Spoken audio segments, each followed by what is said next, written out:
اور آنے والے 1 سال کے گناہوں کا کفارہ بن جاتا ہے۔ صحیح مسلم۔ تو عزیز ساتھیوں، آقا صلی اللہ علیہ وسلم کا ایک ایک لفظ برحق ہے، سچ ہے۔ اب جانتے ہیں کہ یوم عرفہ کی وہ 3 عظیم کیا خصوصیات ہیں جو یوم نجات بن جاتی ہیں۔ نمبر 1، گناہوں کی معافی۔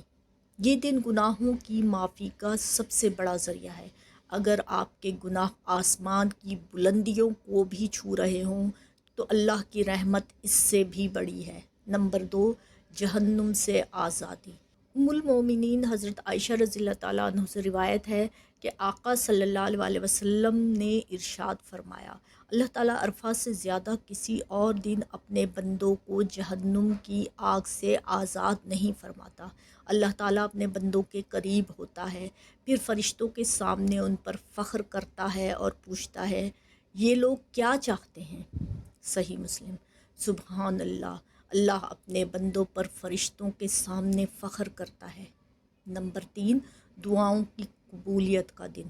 نبی کریم صلی اللہ علیہ وسلم نے فرمایا، دعا عرفہ کے دن کی دعا ہے، اور جو کچھ میں نے اور مجھ سے پہلے انبیاء نے کہا، ان میں سب سے بہترین یہ کلمات ہیں۔ آج میں آپ کے ساتھ وہ کلمات شیئر کروں گی جو بہت مجرب، بہت بابرکت اور بہت مؤثر ہیں۔ آپ سب سے گزارش ہے ان کلمات کو توجہ اور دھیان سے سنیں، سمجھیں، اور جتنا ہو سکے 7ویں، 8ویں اور 9ویں ذی الحج کو چلتے پھرتے، اٹھتے بیٹھتے، کام کرتے، نماز کے بعد ان کلمات کو پڑھنے کی عادت بنا لیں۔ یہ دلی سکون اور اللہ کی قرب حاصل کرنے کا بہت بڑا ذریعہ ہے۔ سب سے پہلے آپ نے 7ویں ذی الحج کے دن 4 رکعت نماز نفل پڑھنے ہیں۔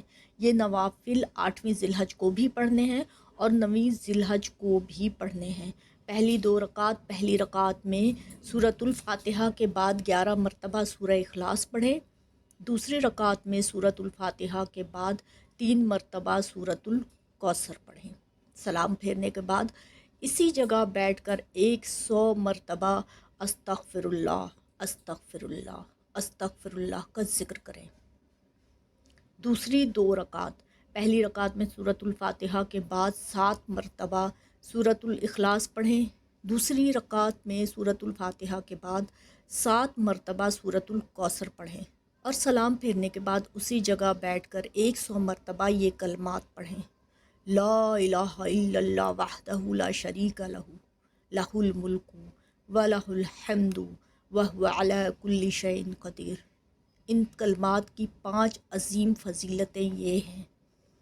آقا کریم صلی اللہ علیہ وسلم کا فرمان عالی شان ہے، جو شخص دن میں 100 مرتبہ یہ کلمات پڑھے گا اسے 5 عظیم انعامات ملیں گے۔ نمبر 1، غلام آزاد کروانے کا ثواب۔ نمبر 2، نیکیوں میں اضافہ ہوگا۔ نمبر 3، گناہوں سے نجات ہوگی، اللہ تعالیٰ اس کے گناہ معاف فرمائے گا۔ نمبر 4، جو کوئی دن کے وقت یہ کلمات پڑھے گا شام تک وہ شیطان کے شر سے مکمل طور پر محفوظ رہے گا۔ نمبر 5، قیامت کے دن کوئی شخص اس سے بہتر عمل لے کر نہیں آئے گا سوائے اس شخص کے جس نے اس کلمات کو پڑھا ہوگا، یعنی اس سے زیادہ پڑھا ہوگا۔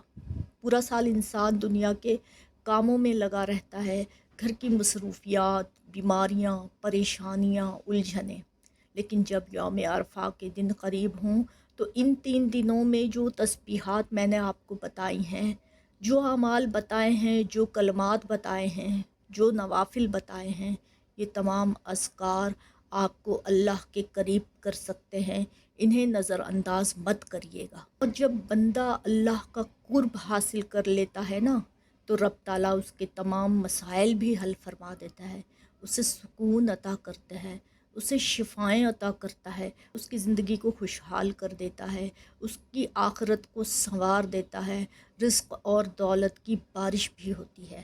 اللہ تعالیٰ ایسے وسیلے بناتا ہے جہاں سے انسان نے کبھی گمان بھی نہ کیا ہو۔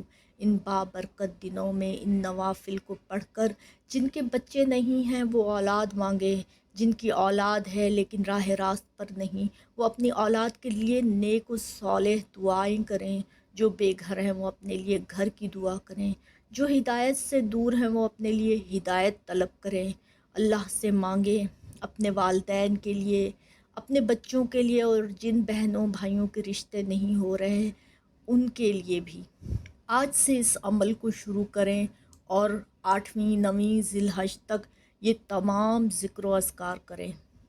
انشاءاللہ اس عمل کے معجزات اور اثرات آپ اپنی زندگی میں خود اپنی آنکھوں سے دیکھیں گے، آج نہیں تو کل یہ ضرور رنگ لائیں گے۔ یہ موقع سال میں صرف ایک بار آتا ہے اور اللہ آپ کو یہ موقع دے رہا ہے، اس سے ضرور فائدہ اٹھائیں، اس موقع کو ضائع نہ کریں اور اپنے نصیب کو جگمگاتا ہوا خود اپنی آنکھوں سے دیکھیں۔